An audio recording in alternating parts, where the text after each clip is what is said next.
Ya, assalamualaikum warahmatullahi wabarakatuh. Ya, selamat siang. Anum gauruh kali ini Ujang Rawing akan bahas bagaimana Anoman Maneges ya. Apa itu arti maneges? Maneges itu negesi atau memperjelas atau ngejelasin ya. Apa yang mau dijelasi oleh Anoman itu disebut maneges itu. Anoman ini minta penjelasan tentang umurnya. Kenapa saya ini tidak mati-mati sampai tua? Makanya dia menghadap dewa, sampai kapan saya bisa mati? Atau kapan saya matinya? Itulah makanya disebut maneges, pengen jelas di situ. Lalu dewa berkata, kamu bisa mati bareng dengan zaman. Jadi artinya Anoman ini sebelum kiamat dia masih hidup. Lalu dengan fisik yang tidak mampu atau udah tua, istilahnya fisik ini sudah loyo, percuma juga hidup kan seperti itu. Akhirnya disarankan oleh para dewa yaitu adalah nitis. Kenapa harus nitis? Tidak mati saja gitu. Misalkan kata seperti Anoman gitu. Karena apa? Karena masih ada dasa muka.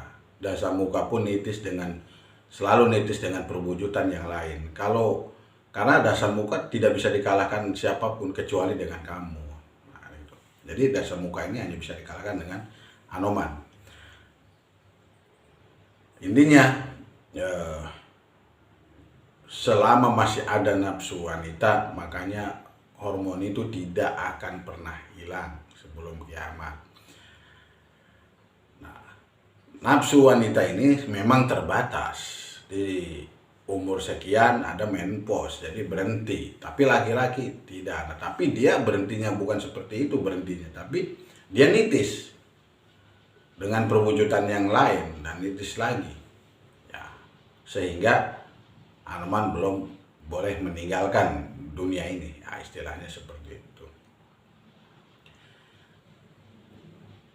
Dasa muka itu selalu nitis dan akhirnya di dalam cerita Anoman Maneges ini, dasa muka ini sukmanya selalu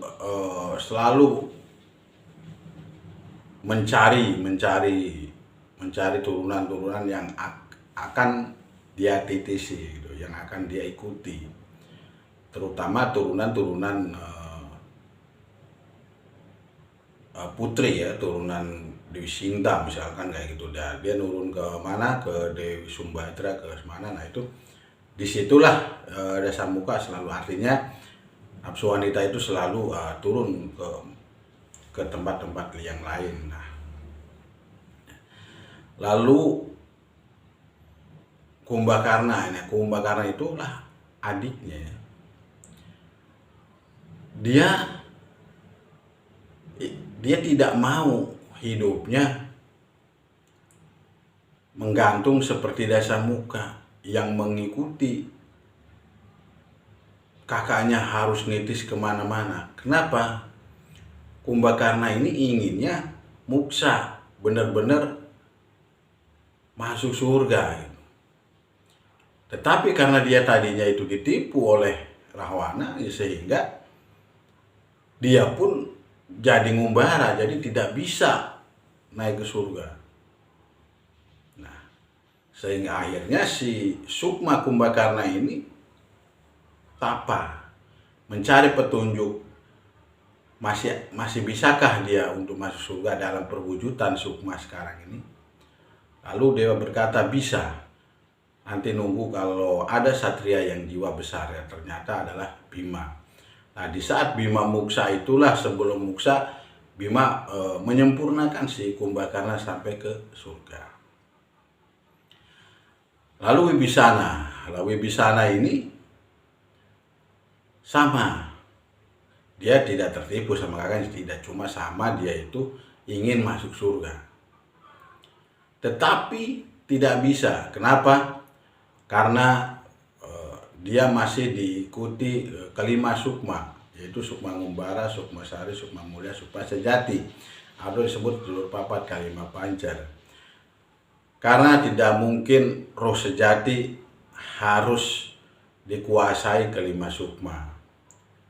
Jadi kalau ingin muksa dengan sempurna, meninggalkan duniawi ini, harus ditinggalkan kelima sukma itu tadi. Sehingga akhirnya si Wibisana tapa dan melepaskan kelima sukma ini, dan sukma ini sampai menitis kepada orang-orang lain yang tidak ada jalur persaudaraan dengan Wibisana, tetapi memang ilmunya mengikuti. Dan akhirnya Wibisana ini bisa muksa. Nah, di situ intinya, mana mungkin kita bisa muksa kalau kita masih dikuasai kelima sukma tadi, sukma ngumbara, sukma sari, sukma mulia, sukma sejati, atau kita masih diliputi hawa nafsu, atau kalau kita masih berat meninggalkan keindahan dunia ini, kita masih nyaman dengan keduniaan ini, mana mungkin kita bisa muksa ke surga. Hanya bisa nitis saja, dan kita akan menjadi seperti Dasamuka, menggantung sukma kita ini, dan akhirnya selalu mampir ke tempat-tempat yang orang-orang yang memang sejalur ilmunya dengan dia. Lah, disitulah akhirnya bangkit kembali seperti Dasamuka itu. Lalu Anomannya itu, kapan akhir zaman ini, dan kapan saya bisa mati dengan sempurna atau muksa dengan sempurna?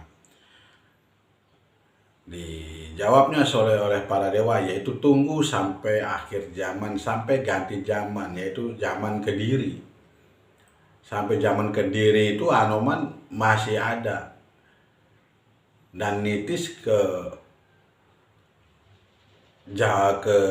zaman Kediri, zaman kerajaan Brawijaya, Majapahit, Brawijaya, sebelum Majapahit. Nah, disitulah Kresna pun nitis ke Raja Brawijaya, dan di situ pun Semar masih mengikuti. Nah, lalu bagaimana si Dasamuka itu mempengaruhinya? Mempengaruhinya Dasamuka ini adalah yang dapat dia pengaruhi adalah Pandawa 5 dan Astina. Kurawa dan Astina dipengaruhi. Dia bisa akur, Kurawa dengan Pandawa, atau Astina dengan Pandawa itu bisa akur.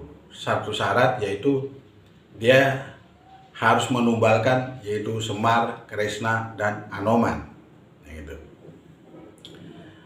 Akhirnya si Bima itu sanggup. Nah, disuruhlah dia untuk ngebunuh si Kresna, tetapi tidak bisa, karena memang Bima walaupun sakti seperti apapun, kalau akal kalah sama Kresna. Nah, akhirnya kenapa kok yang harus dibunuh itu, yang harus ditumbalkan itu adalah Anoman, Semar, dan Kresna? Karena gini, Semar itu jati diri seseorang. Lah, Anoman itu adalah hormon, Kresna itu adalah otak. Orang yang bermeditasi, yang selalu mengendalikan hawa nafsu, itu selalu aman, damai. Nah, di situ nafsu wanita tidak suka. Anoman, Dasamuka ini tidak suka. Karena kalau semua orang seperti tingkah laku 3 orang ini, Dasamuka tidak perang. Dan tidak ada regenerasi dunia ini. Makanya yang 3 ini harus ditumbalkan. Ya, seperti itu. Nah, pada akhirnya Si Bima pun sadar ternyata dia ini cuma dibohongi ya. Dibohongi sama pendeta, dan pendeta itu ternyata adalah jelmaan dari Dasamuka sendiri, dari Rahwana. Nah, di situ akhirnya Anoman tahu bahwa Bima itu dipengaruhi pendeta. Nah, pendeta itu ternyata takut setelah melihat Anoman, artinya memang Dasamuka di situ. Rahwana memang selalu ketemu Anoman selalu takut. Itulah cerita Anoman Maneges, yaitu memperjelas bagaimana nitis, bagaimana muksa, dan bagaimana dirinya, hidupnya sampai mati. Ya, cukup sekian cerita Anoman Maneges. Wassalamualaikum warahmatullahi wabarakatuh.